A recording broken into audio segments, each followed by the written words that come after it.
थायरॉइडचे लक्षणं काय आहे? मला कसं कळेल की थायरॉइड झालंय? आता थायरॉइड मध्ये काय दोन प्रकार आहे आपल्याला. एक हायपोथायरॉइड आहे का हायपर थायरॉइड आहे. म्हणजे थायरॉइडची ग्रंथी कमी काम करते का जास्त काम करते.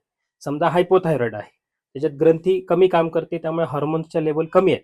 त्याच्यामुळे काय होतं, आपल्याला वारंवार थकवा जाणवतो, कमी एनर्जी वाटते, आपल्या काम करण्याचा उत्साह राहत नाही, डिप्रेशन होण्याची शक्यता असते, केस गळतात, आपली त्वचा कोरडी होते, आपल्याला वारंवार कॉन्स्टिपेशन होतं.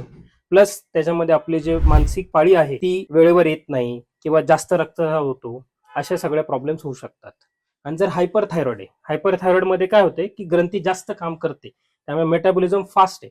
म्हणून मग आपल्याला वारंवार धडधड होणे, जीव घाबरणे, एन्झायटी असणे, हातापायाला घाम येणे, ठोके जास्त प्रमाणात पडणे, हे असे सगळे प्रॉब्लेम्स होऊ शकतात. याच्याबरोबर काही लूज मोशन्स होणे, हे सुद्धा कंप्लेंट्स असू शकते. याच्यावरून आपण हायपर आणि हायपोथायरॉइड हे आपण डिफरन्शिएट करू शकतोय.